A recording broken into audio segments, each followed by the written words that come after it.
Hi lovelies and welcome back to this channel. If you're new here, my name is Belinda's channel. Thank you so much for all the love and support. Don't forget to please subscribe to this channel, turn on notifications so that anytime I upload a video, you will be the first person to be notified. And to my returning subscribers, thank you so much for all the love and support. To those people that share my videos and to you guys that actually educate you guys are the real MVP. Thank you so much for all the love and support. Alright lovelies, let's dive in today's video. So lovelies, I came across this video on my For You page on TikTok and I thought to share with you guys where this Asian American woman decided to say they're quite loud about black women, and this actually got people like thinking like, what is she even actually talking about? Guys, I'm just gonna roll the clip as well as some of the stitches I was able to put together. Please leave me your own thoughts in the comment section of what you think of this video. Alright lovelies, let's dive into it. Okay, stay with me here. Women of color worked so much that white women didn't have to work, but also women of color worked so much for white women so that white women could work in the workforce. But whose work is actually valued and counted as work? If I say work one more time, my head's gonna explode. You're mispronouncing black woman. I think you need to go back and repeat that statement and pronounce black women correctly, not women of color. No. We're not gonna do that. No. Okay, I'm 62 years old. I was there, all right? So it wasn't like I'm talking about something I Googled. My first job in kind of an office setting, I worked for the electric company here in St. Louis. It was called Union Electric. It's now Amarin. But anyways, I went there, worked in the mail room, and guess who was in there drafting and drawing the electric lines and drawing the street maps? Black women.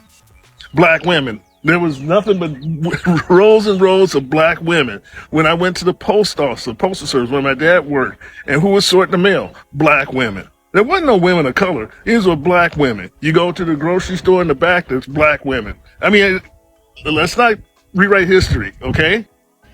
I'm gonna take the baton from here and I'm gonna tell y'all how after slavery a lot of African American women opted to be stay-at-home moms, and they won't having that. So a lot of cities passed laws that forced black women to go back to work. It was never a choice. I still don't want to work. That forced black women to go back to work. Please let me add on to this. Oh, come on in and let's learn something new. We've all seen this article floating around, but the story gets a little juicier. Let's go on a quick little journey. Now, this article is from Greenville, South Carolina Daily News, and it was printed on October 2nd, 1918. Now, blank women to be put to work. I don't want to get banned. City ordinance soon to be passed requiring them to regularly be employed. Now, let's get deep into the article. There are some key words here that, yeah, let's go. Now, one key thing to keep in mind, it says they can be jailed or heavily fined. You'll need that information later on in this video. And also, at its special meeting yesterday, City Council discussed the situation with regards to the class of loafers at some length. Now, this was 1918, so I went to the Greenville, South Carolina website and looked up who was the City Council in 1918. This is the City Council in 1918. We're going to focus on H.C. Harvey, who is the mayor, because of course he would be part of the decision making in ensuring that this city ordinance against black women and making them work would come to pass. This is his grandson, Cooper White, who passed away in 2017, but who was also the mayor of Greenville, South Carolina. Also a civil rights activist that was elected in 1969 to be the mayor of Greenville, South Carolina during the whole public school integration. According to this article, they said he played a major role in calming the waters during a mid-year order for school desegregation, reached out to the African American community by forming the first biracial committees. During his time as mayor, he prioritized race relations. He pushed creation of a government human relations committee and the need for more mini parks in black neighborhoods. Until then, there was nothing for the black community recreation-wise. Nothing at all. And this is what he said in 2011. But the weird connection and story doesn't stop there. Back to the original newspaper clipping, and I looked a little closer. It said a number of complaints have come to the members of City Council, which means means they had been complaining for months, which means there has to be articles talking about whether or not the city ordinance had passed, and I found them. So I did a keyword search of all the newspaper articles in 1918, and of course I found something in May of 1918. Sheriff Rector after vagrants. No excuse for loafing. Black women, worst vagrants to be found hereabout. Will jail them. Doesn't this sound familiar? Here's what Sheriff Rector had to say. There are more black women vagrants than any other class, and I'm going to see that they are put to work. None of them will get easy treatment at my hands. There's another article from 1918, Greenville Daily News. Look at Sheriff Rector's name. Remember that name. Now let's get to this second paragraph. There are too many black women, especially who have no reputable means of livelihood. Female black help is scarce. The reason is generally known. They are not only vagrants, but menaces to health. They are generally believed to be engaged in P. Many of them probably support black vagrants, black male vagrants, who are evildoers like those very justifiably slain a short time ago by 2 members of the police force. In a majority of cases, the bad black man is a loafer, and it is usually a black P who supports him. There's another one. W. Von Howard, Director of Employment for the United States Department of Labor at Charleston, has wisely taken up the matter of putting the idle blank labor of the state to work. He also said, I know in other cities throughout the South where we have the N element to contend with, that the police have gone to the D's and notified them that at any given date, if they could show no visible means of support, they would be carried to the recorder as vagrants and made to do work for the city or county. Yes, the city ordinance did pass. The black woman, Layla Smith, says she was innocent, but after the evidence was heard, Judge Daniel thought differently and sentenced her to pay $15 into the county treasury or serve 30 days. She paid her fine. Boop. The white women, Pauline Richards, Jenny Kennedy, and Lucy White, entered pleas of guilty and were sentenced to pay a fine of $30 each or go to jail for a like number of days. They took the days. Another one, 4 black women were brought before the magistrate, John M. Daniels, and charged with vagrancy. Pleas of guilty were re-entered by the marshal, and they had to pay a fine of $15 or face days in jail. Perfect way to end this video. Now, y'all remember Sheriff Rector had a lot to say about black women in May of 1918. Well, in July of 1919, Sheriff Rector was pew-pewed by a man named Jake Gosnell and passed away. Now, Jake Gosnell said that him and Sheriff Rector were getting into it conversationally, and as soon as Sheriff Rector brought up his mom, the rest was history. I hope you learned something new. This is something that's still a problem to this day and stuff. I don't think these white girls really actually understand what it's like to work with them as a woman of color. When I've worked, hear me out. I don't have friends, and I don't make friends easily. It's very hard for me to make friends and stuff. But anytime I've gone into a job, it's always a woman that instantly dislikes me. We instantly have beef and stuff, and so that woman will do petty shit to fuck with me and stuff. But it's because she doesn't like me personally. She will do work. That the other woman of color who doesn't like me, who just beefs with me for no reason, she will do work. She just won't do work when it comes to helping me. She'll carry her weight. She'll do everything else. She just doesn't like me, and she wants it to be known by how she treats me at work. But when it comes to a white girl in the workplace, it's not that she doesn't like me. It's not that she has beef with me. It's not for any other emotions other than the fact she expects me to do more work. It could be a white girl manager or a white girl employee. It doesn't matter. They will expect you to do more work. They will expect you to carry the heavy load. They will expect you to entertain them. They will expect these things out of you. It's dehumanizing. It's one thing to go through shit because another person's looking at you like a person and they're like, I don't like you as a person, versus another human looking at you like, you're supposed to be doing this shit. Does it make sense? Because I don't even think white girls understand that they're doing this. I think this is something so psychologically embedded in the head of white girls. They expect a woman of color to work harder when they are around. They expect it. They expect to be entertained. They expect to be worked for. They expect to be catered to. They expect this shit. And they will get on here and say, I do this and I do that. Your work, a little bit of a white girl's work goes so significantly further than a little bit of work from a woman of color. So I want y'all to keep that in mind. Like, seriously, lovelies, she started by saying that, black women have to work in order for white women to actually do the working the force. Like, I don't even know what she's trying to say. And she also went ahead to talk about how which of the work is more important. What is she trying to say? But these women are actually out there working and paving ways so that these, white women will not be able to work. This is just the logic. This is just what really happened. As you all see the other video that I stitched, talking about how when the slavery and all of that ended, white women clamored, or black women decided that they want to actually go back to staying at home and bearing children, taking care of homes and all of that. But this was actually denied.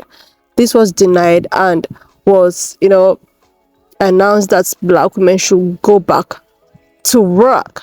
Why these white women relax and enjoy? And now she's here talking about how this is just the other way around, talking about who is actually doing the most important work. Like, as if black people or black women that was working never did the most important aspect of working. Like, seriously, there's one thing about these people, especially all of them. They think that the way, black women or black people was treated is just justifiable. It's just something that is not a big deal. It's something that maybe we put up there. What is she trying to say? People of color or women of color and all of that, instead of her to just talk about how black women was actually forced to go back to work in order to pave way for these other people not to do such a thing. Like, after all of the shenanigans of slavery and all of that, these people were supposed to just, at least rest. Do you know how it is for a woman to be enslaved for a very long time? After that, when slavery was abolished and all of that, these people, or a rule was actually given for these people to go back to continue working. They must even end up doing the hardest of the hard work. And now you're here talking about how which of the work is more important and which of the work is not, is less important. Like, as if maybe black women are exaggerating. Are you, like, seriously, ladies? There is actually one thing or one good thing about the internet, about the social medias and all of that especially this platform we use in TikTok and all of that has actually taught us a lot of things that we have no idea of. Like, even if these people want to actually brainwash us or make us to believe some certain things, it is all there on internet. It is all written there. It's all historically written. It's something that we just have to go up there and read for ourselves. If not, the way we will be brainwashed, the way we just sit around thinking that, okay, women of color this, white women that, and all of that. The way they just twist stories to make us believe that, okay, what we actually went through was something that is just normal and we all benefited from it one way or the other, without actually putting out the real truth out there. Just imagine, after all the years of being enslaved, after all the years of working yourself out in the plantations, as far as the way they say it, picking curtains and all of that, just the way they actually still use it in today's, and after this, these people was able to get at least a freedom at the end. Then they were still forced to go back, to continue from where they stopped, to go back to work, even if it's just something that is not under duress or something that is not under the slavery period. But these black women, they were supposed to at least rest from all those years of suffering and being enslaved and all of that. They were still forced to go out there to work and pave way for some princesses to actually, enjoy the rest of their lives. The princesses that have been enjoying staying home, they were still, in that era till date.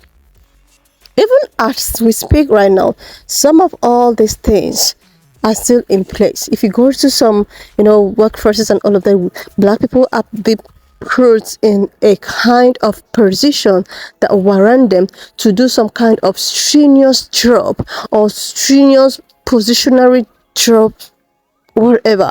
But when it's in time of pan-colored person, this person is meant to put in a position where that you would not actually do something strenuous. You will just maybe be in the position of, supervising and all of that. It still happen even in today's workforce.